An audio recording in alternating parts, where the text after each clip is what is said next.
Good morning my dear students, कैसे हो आप लोग? अच्छे हो ना? Very good. तो चलो हम लोग हमारी पढ़ाई की ओर बढ़ते हैं। जो लास्ट लेक्चर हमारा हुआ था उसमें हम लोगों ने जो हमारा पहला पाठ था सारे जहां से अच्छा, ये जो हमारी कविता थी उसके क्वेश्चन एंड आंसर हम लोगों ने सॉल्व किए और मैंने आप लोगों को होमवर्क दिया था कि वो जो क्वेश्चन एंड आंसर है वो आप लोग आपके नोटबुक में लिखोगे। मुझे पता है आप लोगों ने लिखा होगा और मुझे भेजा भी होगा। मैं देखूंगी और आप लोगों को रिप्लाई दे दूंगी। ठीक है, चलो अभी हम लोग आज आगे बढ़ते हैं। पेज नंबर 5 पे, पेज नंबर 5 पे ये देखो, यहाँ पे ग्रामर का पार्ट जो है वो स्टार्ट होता है। यहाँ से ग्रामर का पार्ट स्टार्ट होता है। तो बातें भाषा की, आप लोगों को जो पेज नंबर 5 पे कुछ जो है वो व्याकरण का भाग, page number 5, page number 6 and page number 7, ये जो 3 पेजेस है उसमें आप लोगों को ग्रामर का कुछ टॉपिक जो है वो दिया हुआ है। उसमें से पेज नंबर 5 जो है वो पेज नंबर 5 पर सिर्फ आप लोगों को कुछ ही जो इंफॉर्मेशन है उनके बारे में बताया है। तो वो जो इंफॉर्मेशन है वो मैं पढ़ूंगी और आप लोग ध्यान दीजिएगा। आप लोगों के सामने भी हिंदी के बुक्स होंगे, वो निकालिए और पेज नंबर 5 पर यहाँ पे बातें भाषा की ये जो मैं पढ़ रही हूँ उसके ऊपर ध्यान दीजिए। ठीक है, मैं पढ़ना स्टार्ट करती हूँ और आप लोगों को वैसे वैसे समझाती जाऊंगी। कविता में कवि ने अपने मनोभाव की स्वतंत्र अभिव्यक्ति की है। आप जानते हैं कि भाषा वह माध्यम है जो हमें अपने मनोभाव को खुलकर अभिव्यक्त करने में सहायता प्रदान करता है। आप लोगों ने आप जो ये जो कविता है उसमें हमारे जो मनोभाव है, जो कवि है उन्होंने हिंदुस्तान के सारे जो लोग हैं उनके मनोभाव में जो भाव थे वो सब जो है वो इस कविता से व्यक्त किए हैं।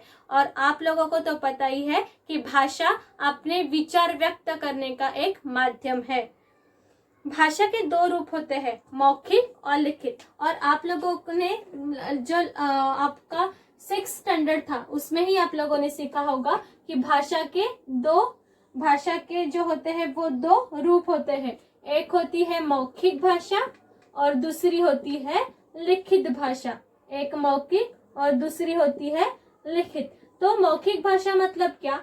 तो मौखिक भाषा यानी जो मुंह से हम लोग बात जो विचार जो है हम लोग अपने मुंह से व्यक्त करते हैं, हमारे मुख से व्यक्त करते हैं, उसे मौखिक भाषा कहते हैं। और जो विचार हम लिखित स्वरूप से व्यक्त करते हैं उसे हम लोग लिखित भाषा जो है वो कहते हैं।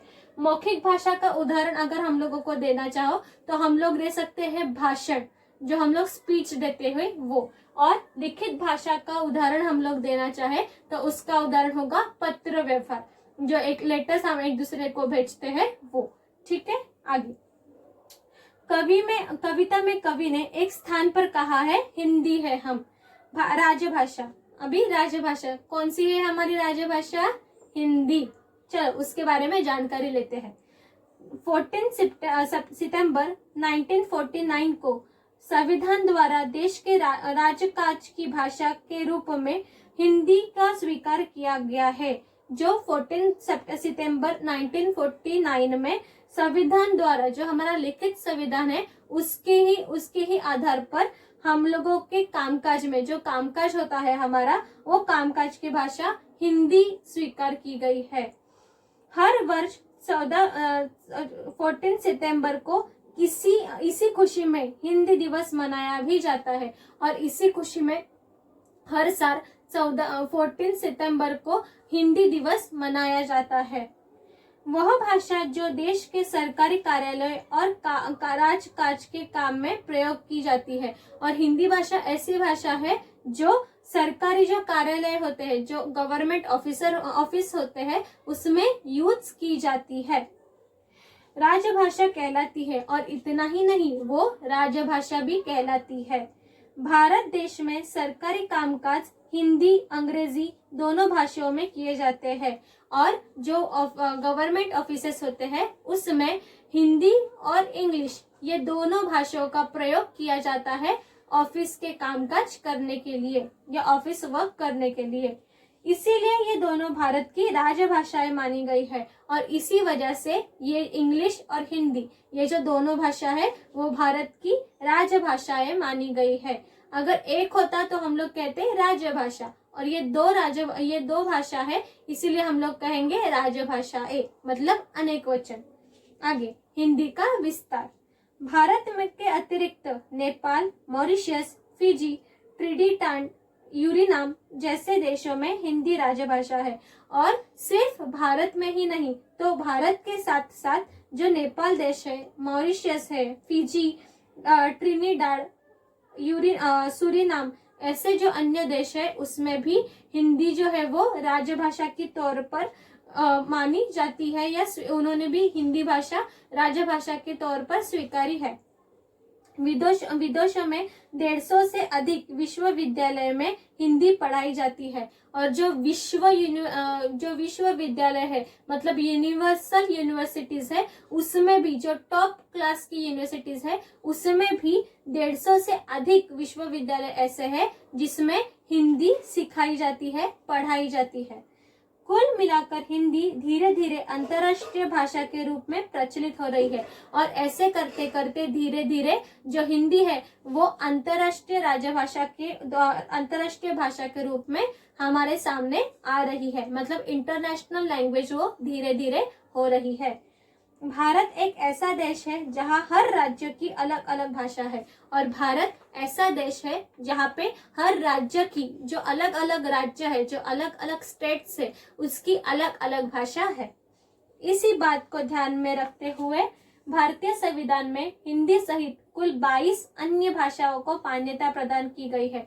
और इसी बात को ध्यान में रखते हुए जो भारत के संविधान में हिंदी के साथ साथ अन्य 22 ऐसे देश है, 22 ऐसी भाषा है जिनको मान्यता प्रदान की गई है, जैसे हिंदी, असमिया, उर्दू, नेपाली, बंगाली, गुजराती, कन्नड़, कश्मीरी, मैथिली, कोंकणी, मलयालम, मराठी, मणिपुरी, उड़िया, पंजाबी, संस्कृत, सिंधी, तमिल, तेलुगु, बोडो, संथाली और डोंगरी। ये जो भाषा मैंने अभी पढ़ी वो कुल मिला के 22 भाषा है, जिसमें संविधान में जिनको भाषाओं की मान्यता दी गई है, प्रदान की गई है।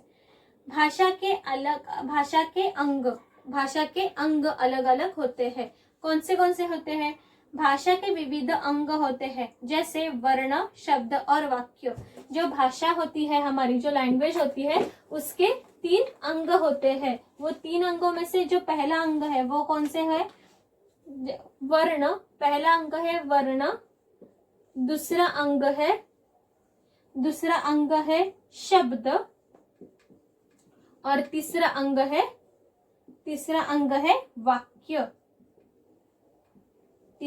है वाक्य। ये है भाषा के 3 विभिन्न अंग। तो ये जो है वो 3 भाषा के अंग है। उसमें से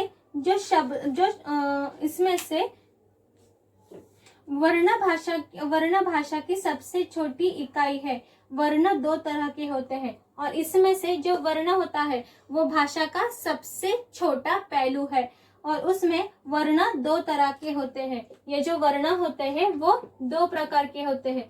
जो पहला वर्ण है वो होता है स्वर का, और जो दूसरा होता है वो होता है व्यंजन। पहला होता है स्वर और दूसरा होता है व्यंजन। पहला स्वर और दूसरा व्यंजन। इन्हीं वर्णों को जोड़कर शब्द बनते हैं, और फिर शब्द जोड़कर वाक्य बनता है। और ये जो स्वर और व्यंजन होते हैं, इन दोनों को मिलाकर वर्ण बनता है। वर्ण को मिलाकर शब्द बनता है, और शब्द को मिलाने से जो वाक्य है वो वाक्य बनता है। समझ रहे हो आप लोग? मतलब ये ऐसे 3 प्रकार से ये जो है वो सब एक दूसरे से जुड़े हुए हैं। वर्ण 2 प्रकार के होते हैं, स्वर और व्यंजन। इन दोनों को जब हम लोग मिला देते हैं, स्वर और व्यंजन को हम लोग जब मिलाते हैं तब वर्ण बनता है। वर्ण को अगर हम लोगों ने जोड़ा अलग अलग अन्य वर्णों को हम लोगों ने जोड़ा तो शब्द बनते हैं, और अलग अलग शब्द को हम लोगों ने जोड़ा तो वाक्य बनता है। वाक्य जोड़कर ही हमें बातचीत करते हैं, यानी भाषा का प्रयोग करना सीखते हैं। और ये जो वाक्य होता है, उस वाक्य को, अलग अलग वाक्यों को जोड़कर ही हम लोग एक दूसरे के साथ बातचीत करते हैं, और इसी वजह से जो भाषा का प्रयोग करना सीखते हैं। जो वाक्य होता है उससे ही हम लोग भाषा का जो प्रयोग है, भाषा कैसे इस्तेमाल की जाती है, वो हमें देखते हैं।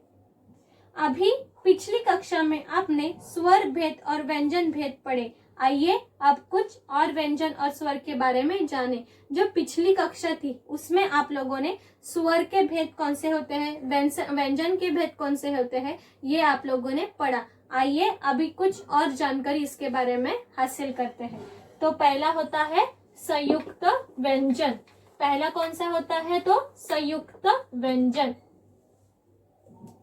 पहला होता है संयुक्त व्यंजन। संयुक्त व्यंजन। अभी संयुक्त, अगर हम लोग सिर्फ नाम ले संयुक्त, तो ही हम लोगों को पता चलता है संयुक्त का अर्थ होता है जोड़ना। संयुक्त का अर्थ होता है जोड़ना। यहाँ पे भी उन्होंने ऐसा ही लिखा है, देखो संयुक्त व्यंजन। संयुक्त का अर्थ होता है मिलाना या जोड़ना। ये जो संयुक्त मतलब प्लस करना। फॉर एग्जाम्पल हम लोग अगर मैथ्स की भाषा में देखें तो जब स्वर रहित व्यंजन को स्वर सहित व्यंजन से मिलाकर एक नया व्यंजन बनाया जाता है, तब वह संयुक्त व्यंजन कहलाया जाता है। जब स्वर रहित मतलब क्या, स्वर के बिना। जो स्वर के बिना और स्वर सहित मतलब स्वर के साथ में। स्वर सहित मतलब क्या, स्वर के साथ में।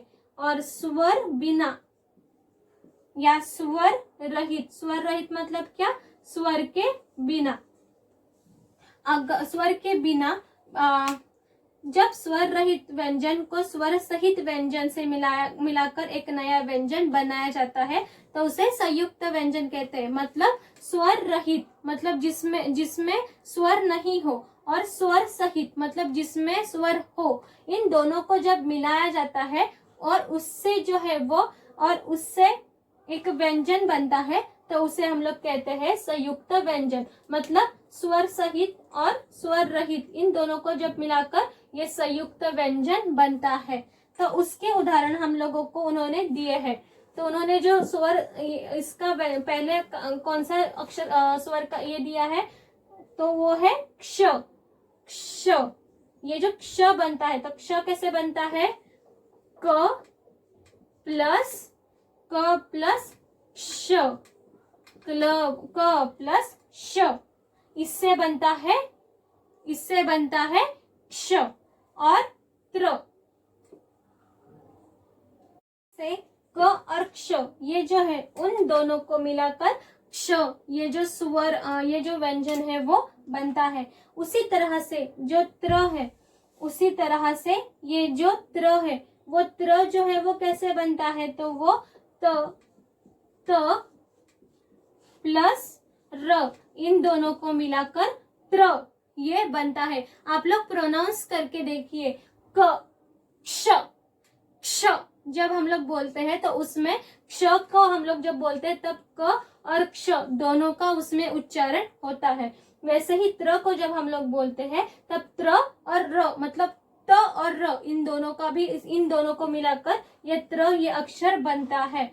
वैसे ही अगर हम लोगों ने न्य का देखा, तो न्य जो होता है वो भी ज प्लस त्र, ये इन दोनों से न्य जब हम लोग न्य बोलते हैं तब बोलते हैं तब हम लोगों को यहाँ पे दिखता है ज और त्र का, वहां पे थोड़े इसमें से प्रोनाउंसिएशन जो है वो प्रोनाउंसिएशन होता है, ये हम लोगों को दिखता है। समझ रहे हैं आप लोगों को, ये हो गया त्र तक का। अभी और उन्होंने और एक कौन सा एग्जाम्पल दिया है हमें, और एक एग्जाम्पल उन्होंने दिया है क्ष का। क्ष, ये जो क्ष होता है वो बनता है क्ष और र से, क्ष और र से।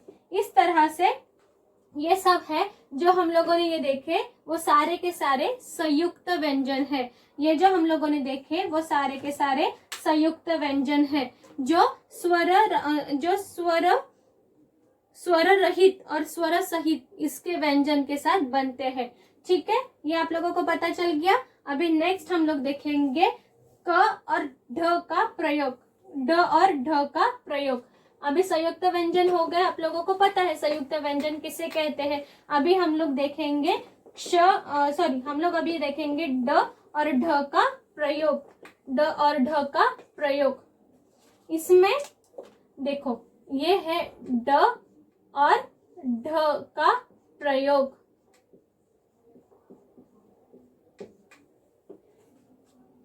ड और ढ नीचे बिंदु लगाए जाने पर ढ और ढ वर्ण बनते हैं। जब सिंपल जब ड और ढ होता है उसके नीचे जब हम लोग इसके नीचे जब हम लोग बिंदु लगाते हैं तब वो ढ और ढ ऐसे बनता है। और विभिन्न शब्दों जैसे सड़क, बुढ़िया, गुड़िया, गाड़ी, बढ़ई आदि में उनका प्रयोग किया जाता है। और ये जो ड और ढ है उसमें इस वर्ण का सड़क, बुढ़िया, गुड़िया जैसे गाड़ी, बढ़ाई जैसे इन शब्दों में उसका जो है वो हम लोग इस्तेमाल करते हैं और इसीलिए उसे व्यंजन माना जाता है। और इसीलिए इन दोनों को व्यंजन माना जाता है। इनका प्रयोग हमेशा शब्द के नीचे में या अंत में किया जाता है। और ये जो ड होता है और ये जो ड है और ये जो ढ है उनका प्रयोग हमेशा शब्द के आखिरी किया जाता है, शब्द के आखिर पर किया जाता है। फॉर एग्जाम्पल देखो अभी गाड़ी अगर हम लोगों ने लिखा तो यहाँ पे देखो ये ड का ये देखो ये ड का लास्ट आ गया ये ड, राइट। और उसी तरीके से अगर ड हम लोग देखें तो बुढ़िया, गाड़ी इस तरीके से उनका जो प्रयोग है वो किया जाता है। उनका प्रयोग हमेशा शब्दों के बीच में या अंत में किया जाता है। इन दोनों का प्रयोग जो है वो एक तो शब्दों के बीच में होता है या शब्दों के अंत में किया जाता है। इनसे कोई भी शब्द आरंभ नहीं होता। और हमेशा ये बात ध्यान रखिएगा कि इन दो शब्दों से कोई भी शब्द आरंभ नहीं होता। ठीक है, आगे और आ का प्रयोग। ये जो है वो अ के तीनों है, ये इसका प्रयोग हम लोग करते हैं।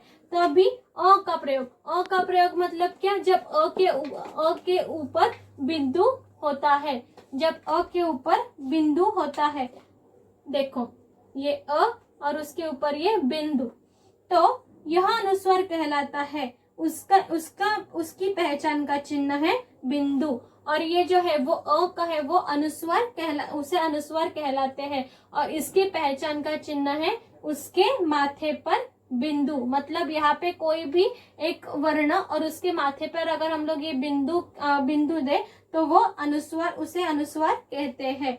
इसे अनुस्वार कहते हैं। ये जो शब्द के ऊपर जो दिया गया है उसको हम लोग अनुस्वार कहते हैं। और आ का मतलब अ और उसके ऊपर बिंदिया और चंद्र और यहाँ पे बिंदु, इसका प्रयोग हम लोग कब करते हैं, यह अनुनासिका कहलाता है। मतलब ये जो वर्ण है वो अनुनासिका कहलाता है। अनुनासिका मतलब क्या, देखते हैं हम लोग, आप लोग खुद ही एक बार उसे प्रोनाउंस करके देखो तो आपको ही उसका मतलब पता चल जाएगा। क्योंकि वो सादे मुंह से इन द सेंस हम लोग जो है वो जब हम लोग बोलते तो उसे अनुनासिका से बोलते हैं तो उसे हम लोग कहते हैं अ। और यह नासिक कहलाता है। इसकी पहचान का चिन्ह है चंद्र बिंदु। और ये जो है उसे अनुनासिका कहते हैं। और इसकी पहचान अगर हम लोगों को करानी हो तो इसकी पहचान है इसके ऊपर चंद्र और उसके ऊपर ये बिंदु, ये उसकी पहचान का चिन्ह है। ये उसकी पहचान का चिन्ह है। और अहम जो कहते हैं उसके आगे हम लोग 2 बिंदु लगाते हैं, यह विसर्ग कहलाता है। ये जो है इसे हम लोग विसर्ग कहते हैं। देख रहे हैं आप लोग, ये ऐसे 2 बिंदु जो है वो दिख रहे हैं आप लोगों को, ये जो दो बिंदु है अ के सामने, उसे हम लोग विसर्ग कहते हैं। और इसकी पहचान का चिन्ह है कॉलन, और इसके पहचान का चिन्ह क्या है? कॉलन। मतलब ऐसे ये दो बिंदु, इसे कहते हैं हम लोग कॉलन, इसे हम लोग कॉलन कहते हैं। कुछ अनुस्वार, अनुनासिका और विसर्ग युक्त शब्दों की तालिका इस प्रकार है। आप लोग देख सकते हो, यहाँ पे उन्होंने एक चार्ट दिया है और इस चार्ट में उन्होंने अनुस्वार, अनुनासिका और विसर्ग, मतलब किसका शब्द, जो शब्द अनुनासिक है, अनुस्वार से है, देखो दिखाई दे रहा है, उसके ऊपर अनुस्वार दिया गया है, ऐसे शब्द आप लोगों को दिए हैं। उस तरीके से अनुनासिक जो शब्द है वो भी आप लोगों को दिए गए हैं, और विसर्ग जो है वो विसर्ग जो है वो भी शब्द आप लोगों को दिए गए हैं। तो उसमें से पहले हम देखेंगे अनुस्वार के शब्द। अनुस्वार के शब्द मतलब क्या? जिन शब्दों के ऊपर अनुस्वार हो। अनुस्वार मतलब क्या? ये जो सिर्फ गोल होता है वो, ये जो सिर्फ गोल होता है उसे हम लोग कहते हैं अनुस्वार। तो अभी ऐसे शब्द देखेंगे जिनके ऊपर अनुस्वार है। हंस, हंस, पतंग, अंक, बंदर, अंग। ये जो शब्द मैंने पढ़े वो सारे के सारे शब्दों के ऊपर एक तो पहले या बीच में अनुस्वार का प्रयोग किया गया है, इसीलिए हम लोग उसे अनुस्वार के शब्द कहेंगे। उसी प्रकार उन्होंने अनुनासिक शब्द, मतलब जो चंद्र और बिंदु, इसके ऐसे कौन से शब्द होते हैं जिनके ऊपर चंद्र और बिंदु होता है, वो अभी हम लोग देखेंगे। हंस, ऊंट, दांत, चांद, आंख, ये जो सारे शब्द है उनके ऊपर चांद और बिंदु है, चंद्र बिंदु है। और अभी विसर्ग वाली, विसर्ग मतलब क्या? जिसके सामने ऐसे दो बड़े डॉट हो वो। वैसे कौन से शब्द है? प्राय, अंत, पुनः, प्रातः और निसंकोच। ये जो सारे शब्द है वो है विसर्ग वाले शब्द, जिन शब्दों के पीछे विसर्ग लगा हुआ है। ठीक है, ये सब पार्ट जो है, जो मैंने आप लोगों को सिखाया वो आप लोगों को समझ में आ गया? Very good. तो अभी हम लोग चलते हैं इस पेज नंबर पर। देखो यहाँ पे आप लोगों को दिखाई दे रहा होगा, यहाँ पे कुछ क्वेश्चन दिए हैं आप लोगों को। ठीक है, चलो फिर क्वेश्चन देखते हैं। सही वाक्य के सामने सही और गलत वाक्य के सामने गलत का निशान लगाइए। आप लोगों को कुछ वाक्य दिए हैं, उसके सामने जो सही वाक्य है उसके ऊपर सही का निशान, और जो गलत वाक्य है उसके ऊपर गलत का निशान लगाना है। भाषा विचारों को अभिव्यक्त करने का महत्वपूर्ण साधन है। भाषा विचारों को अभिव्यक्त करने का महत्वपूर्ण साधन है। हाँ, ये वाक्य सही है। दूसरा, संविधान द्वारा देश के राजकाज की भाषा के रूप में स्वीकार की गई भाषा राजभाषा कहलाती है। मतलब संविधान के द्वारा देश का जो कामकाज है वो जिस देश ने जो राजकाज के लिए, मतलब देश के कामकाज के लिए जो भाषा स्वीकार की है उसे हम लोग राजभाषा कहलाते हैं। तो ये भी सही है। तीसरा, वर्ण, शब्द और वाक्य भाषा के ही अंग होते हैं। वर्ण, शब्द और वाक्य तीनों भाषा के ही अंग है। तो ये भी सही है। स्वर व्यंजनों की सहायता से बोले जाते हैं। स्वर व्यंजनों की सहायता से बोले जाते हैं क्या? हाँ, स्वर व्यंजनों की सहायता से बोले जाते हैं। तो ये बात जो है वो गलत है। वर्णों को जोड़कर शब्द बनते हैं और फिर शब्द जोड़कर वाक्य बनता है। हाँ, पहले वर्ण बनते हैं, उसे जोड़कर शब्द बनते हैं और शब्द को जोड़कर वाक्य बनता है। तो ये जो है वो सेंटेंस सही है। आगे, हिंदी दिवस 15 सितंबर को मनाया जाता है। हिंदी दिवस 15 सितंबर को मनाया जाता है क्या? नहीं, हिंदी दिवस 15 सितंबर को मनाया नहीं जाता। तो ये वाक्य गलत है। ठीक है, अभी नेक्स्ट क्वेश्चन। निम्न स्थितियों में भाषा का कौन सा रूप प्रयोग में लिखा जाएगा? आप लोगों को कुछ स्थितियां दी है, उसमें आप लोगों को ये पहचान कर बताना है कि इस स्थिति में भाषा का जो प्रयोग, मतलब भाषा का जो प्रयोग है वो कौन से इसमें किया जाएगा। मतलब मौखिक भाषा से किया जाएगा या लिखित भाषा से किया जाएगा, ये आप लोगों को पहचानना है। तो पोस्टर द्वारा विज्ञापन प्रस्तुत करना। जो हम लोग पोस्टर देखते हैं और उसको जो एडवर्टाइजमेंट हम लोग जिसे कहते हैं, वो एडवर्टाइजमेंट कैसी होती है, मौखिक होती है या लिखित होती है? राइट, वो लिखित होती है। जो एडवर्टाइजमेंट होती है वो लिखित होती है। तो पहले का जो आंसर है वो पहले का जो आंसर है वो क्या होगा? लिखित भाषा। पहले का आंसर होगा लिखित भाषा, लिखित भाषा। दूसरा, रेडियो पर गीत सुनना। जब हम लोग रेडियो पर गीत सुनते हैं तब वो मौखिक भाषा कहलाएगी या मौखिक भाषा कहलाएगी या लिखित भाषा कहलाएगी? मौखिक भाषा, मतलब सुनने वाली भाषा। तो दूसरे का आंसर है मौखिक भाषा। दूसरे का आंसर है मौखिक भाषा। अभी थर्ड है मोबाइल पर बातचीत करना। जब हम लोग मोबाइल पर एक दूसरे से बातचीत करते हैं तो वो कौन सी भाषा होती है? मौखिक होती है, लिखित होती है? मौखिक होती है। तो तीसरे का भी आंसर आएगा मौखिक। तीसरे का भी आंसर आएगा मौखिक। नेक्स्ट है नृत्य प्रतियोगिता का मंचन करना। जो नृत्य प्रतियोगिता का हम लोग मंचन करते हैं तो वो कौन सी भाषा कहलाएगी? मौखिक भाषा या लिखित भाषा? मौखिक भाषा। ठीक है, जो मुख से हम लोग बोलते हैं वो भाषा, मौखिक। इसका भी आंसर आएगा मौखिक। अभी लास्ट कौन सा है? टीवी पर समाचार सुनना। जो टीवी पर हम लोग समाचार सुनते हैं वो मौखिक भाषा होती है या लिखित भाषा होती है? वो मौखिक भाषा होती है, क्योंकि हम लोग वो सुनते हैं ना, तो जब जो भाषा हम लोग सुनते हैं वो सब भाषा मौखिक भाषा हो गई। ठीक है, ऐसे आंसर हम लोगों ने इसके लिख दिए। ठीक है, नेक्स्ट क्वेश्चन की ओर जाए। चलिए, दी गई भाषाएं किन किन राज्यों में बोली जाती है? आप लोगों को कुछ भाषाएं दी गई है, वो कौन से राज्यों में या कौन से राज्यों में बोली जाती है वो हम लोगों को बताना है। ये आप लोगों ने लिख लिया सारा? ठीक है, आगे जाऊं मैं? चलो,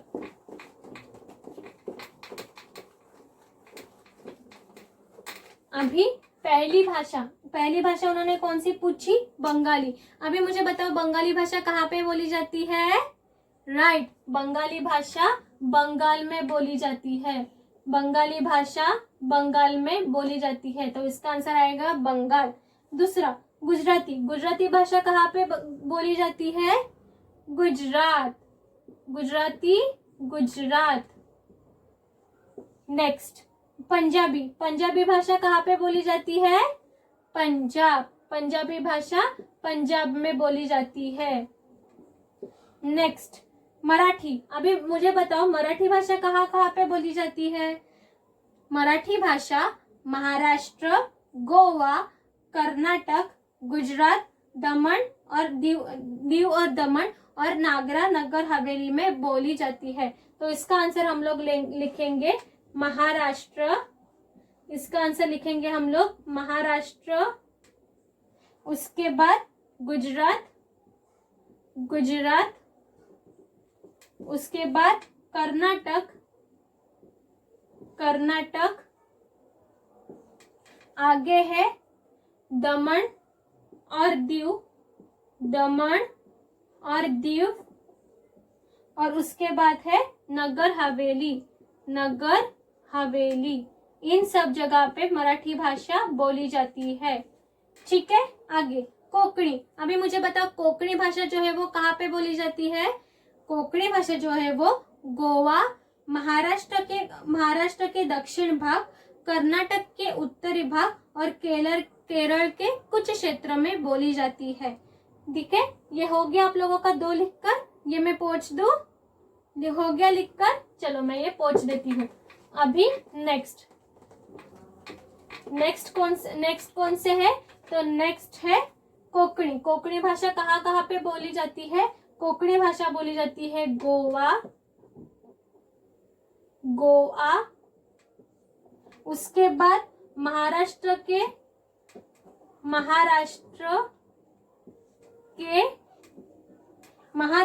के दक्षिण भाग, महाराष्ट्र के दक्षिण भाग, उसके बाद कर्नाटक के उत्तरी भाग, कर्नाटक के उत्तरी भाग, यहाँ पे सब जगह पे जो कोंकणी भाषा है वो बोली जाती है। और उड़ीसा, उड़िया ये भाषा है वो उड़ीसा में बोली जाती है। ठीक है, जो उड़िया ये भाषा है वो ओडिशा में बोली जाती है। तो उसका आंसर आएगा ओडिशा, ओडोसा। ठीक है, नेक्स्ट अभी आप मुझे बताओ राजभाषा से आप क्या समझते हैं। राजभाषा से आप क्या समझते हैं अपने शब्दों में लिखिए। आप लोग राजभाषा से क्या समझते हैं वो आप लोग खुद के शब्दों में लिखना है। इसका आंसर मैं आपको नहीं लिख के दूंगी। उन्होंने क्या पूछा है, राजभाषा से आप क्या समझते हैं। जो राजभाषा होती है हमारी, उससे हम लोग क्या समझते हैं, ये आप लोगों को वहां पे लिखना है। ठीक है, जो राजभाषा मतलब कौन सी, हमारी हिंदी भाषा। हिंदी भाषा से हम लोग आप क्या समझते हैं वो आप लोगों को, हिंदी भाषा से आप क्या समझते हैं वो आप लोगों को यहाँ पे लिखना है अपने खुद के शब्दों में। ठीक है, यहाँ तक हो गया। और अभी लास्ट क्वेश्चन, निम्नलिखित संयुक्त व्यंजनों से 3-3 शब्द बनाए। आप लोगों को यहाँ पे कुछ जो व्यंजन है वो व्यंजन दिए गए हैं, उस व्यंजन से शुरू होने वाले 3 शब्द आप लोगों को लिखने हैं। उसमें से एक शब्द मैं आप लोगों को लिखकर बताऊंगी और बाकी के 2 शब्द आपको खुद को लिखने हैं। ठीक है, ये आप लोगों का सबका हो गया लिखकर, समझ गए आप लोगों को इसमें क्या लिखना है। तो चलो अभी हम लोग हमारा लास्ट जो क्वेश्चन है वो सॉल्व करते हैं। अभी हमारा जो लास्ट क्वेश्चन है वो सॉल्व करते हैं। उसमें से पहला जो व्यंजन है वो पहला व्यंजन उन्होंने कौन सा दिया, संयुक्त व्यंजन उन्होंने कौन सा दिया है, क्ष। संयुक्त व्यंजन पहला दिया है उन्होंने क्ष। तो क्ष से क्षत्रिय, क्ष से क्षत्रिय, ये एक मैंने बनाया। देखो क्ष से उसकी स्टार्टिंग हुई ना, और उन्होंने क्या बोला है कि निम्नलिखित संयुक्त व्यंजनों से 3-3 शब्द बनाकर लिखिए। मतलब ये जो संयुक्त व्यंजन है वो इन शब्दों में कहीं पे भी आना चाहिए, पर वो आना चाहिए। जैसे इस शब्द में वो पहले आ गया, तो आप ऐसे कोई 2 शब्द बना सकते हैं जिसमें ये जो क्ष है वो बीच में आए या वो जो है वो बाद में आए। ऐसे हम लोग जो शब्द है वो बना सकते हैं। मतलब एक क्षत्रिय ये मैंने लिखा, क्षेत्रफल ये आप लिख सकते हो, या तो क्षण ये जो होता है वो भी आप लिख सकते हो। राइट, आगे है त्र, अभी त्र से शुरू होने वाला मैंने लिखा त्र से त्रिभुज, ओके। त्र से मैंने लिखा त्रिभुज। आगे के 2 जो शब्द है वो आपको लिखने हैं। और तीसरा है न्य से मैंने लिखा ज्ञान, और इसका एक शब्द जो मैंने लिखा है उसके आगे के 2 शब्द आपको लिखने हैं। और लास्ट है श्र से मैंने लिखा श्रमिक या श्रम, श्र से मैंने लिखा श्रम, और बाकी के जो 2 शब्द है वो आपको लिखने हैं। आपको समझा मैंने क्या बोला आपको? आप लोगों को ये जो आप लोगों को संयुक्त व्यंजन दिए गए हैं, उस संयुक्त व्यंजन को लेकर आपको 3-3 शब्द बनाने हैं। उसमें से एक शब्द मैंने आप लोगों को लिख कर दिया है, और आगे के जो 2 शब्द है वो आपको खुद को बनाने हैं। ठीक है, समझ में आ गया? मैंने जो आज सिखाया वो आज आप लोगों को जो मैंने ग्रामर का पार्ट सिखाया उसमें से जो पेज नंबर 7 है, पेज नंबर 7 पर जो क्वेश्चन आंसर हम लोगों ने अभी लिखे वो क्वेश्चन आंसर आप लोगों को आपके नोटबुक में लिखने हैं। ठीक है, वो जो पेज नंबर 7 पर जो क्वेश्चन आंसर है वो आप लोगों को आपके नोटबुक में लिखने हैं। राइट, और आप क्या करेंगे? राइट, आप लोग उसका फोटो निकालेंगे और मुझे भेजेंगे। ठीक है, और मैं आप लोगों को वो चेक करके दे दूंगी। तो यहाँ पे हमारा जो पहला पार्ट था, पहली जो कविता थी वो खत्म हो गई। नेक्स्ट लेक्चर में हम लोग जो हमारा दूसरा पार्ट है, भारत एक खोज, कुछ अंश, ये जो दूसरा पार्ट है वो हम लोग उसका स्टार्ट करने वाले हैं। नेक्स्ट लेक्चर में हम लोग भारत एक खोज, कुछ अंश, ये जो पार्ट है वो स्टार्ट करने वाले हैं। तब तक आप लोग अपना जो होमवर्क है वो कंप्लीट करके रखिएगा। घर में रहिए, सेफ रहिए। बाय।